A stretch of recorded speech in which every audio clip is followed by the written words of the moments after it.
Episode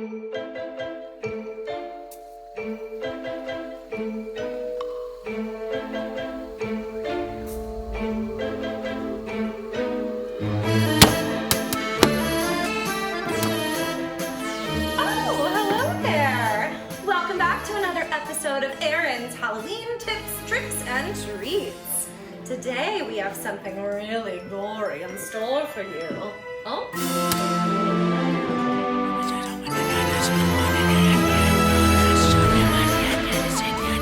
Now that you've found my hidden laboratory, we can get started on our next project. Today I'll give you a hand in figuring out how to make apothecary jars. For this project you'll need a collection of various sizes of jars with lids, also some paper bag, some twine, weird looking vegetables that you can find in your refrigerator or at your local market, a selection of creepy crawlies, and lastly, the magic happens with the food coloring.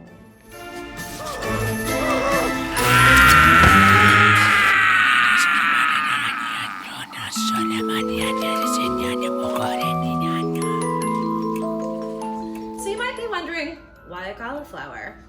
Does it resemble something to you? When we actually cut it up and put it into a large jar, it's gonna look like brains. So get out your cleaver and chop. Make sure that you've cleaned all of the green stems and leaves away from the cauliflower because our brains don't have greenness on them. So then you can put one side of the cauliflower in so it sees the inside creepy part, and then the other side this way, and just jauntily position them however you're gonna display your jar so that you can see both of them and the various sides. So that's one type of vegetable you can use.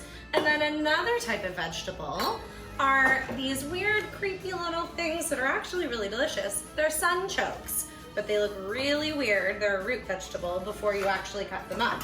So we're just going to open our jar and pop them right in there. You might have to take the little side off if it doesn't fit in there properly. And put a couple more in, and then they can just resemble some sort of weird bug, or you can label them anything weird and freaky that you want.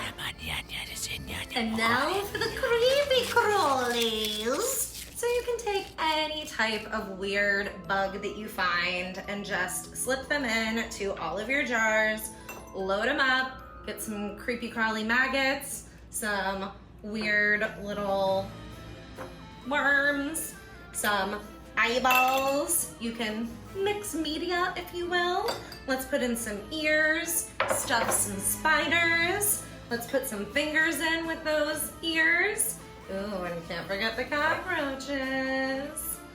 So now that you have everything full, you just need to fill them up with water and wait for the finishing touch. Ugh, I wish I had help for this. I know! Thing!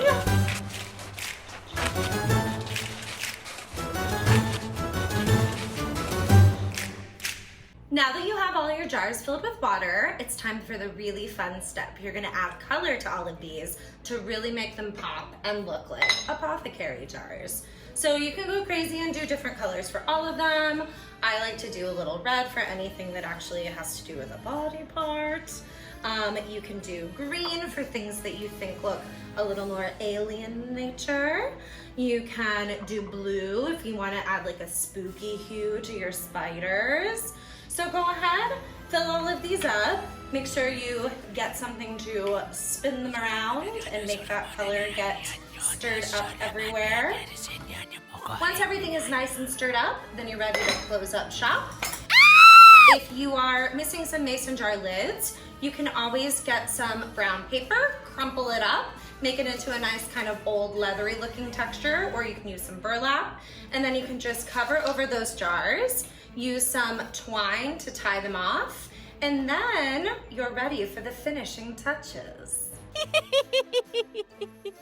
And now for the finishing touch. Oh, what's that, Walker? Oh, right, I forgot to remind you guys. So we have another really exciting, spooky program coming up. So be sure to follow our social media pages and see all about it. It's going to be a reading by one of your favorite Mac-Haydn players, Gabriel Ballou. Stop. Anyway, we're also going to do a really, really fun auction with Erin Kiernan, one of our top set designers. She's going to actually make some artwork that correlates with the program. And then she's going to auction it off, and we're going to send all the proceeds to the Bright Future Fund so that we can keep Mac-Haydn up and running. Right? I know, it's a great idea. So, as for that finishing touch, light. Just like with our puking pumpkin, go over and watch that video if you haven't after this. We want to add some light behind so we can see all these creepy things that we put in our jars. So you can use anything from some sort of candles that you want, or little tea lights, or maybe a rope light if you're doing it on one shelf. And then you can illuminate your handiwork.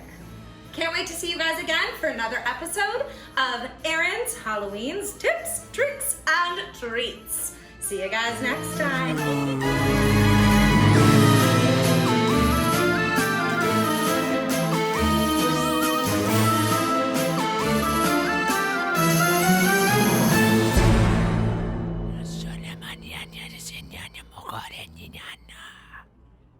Yeah.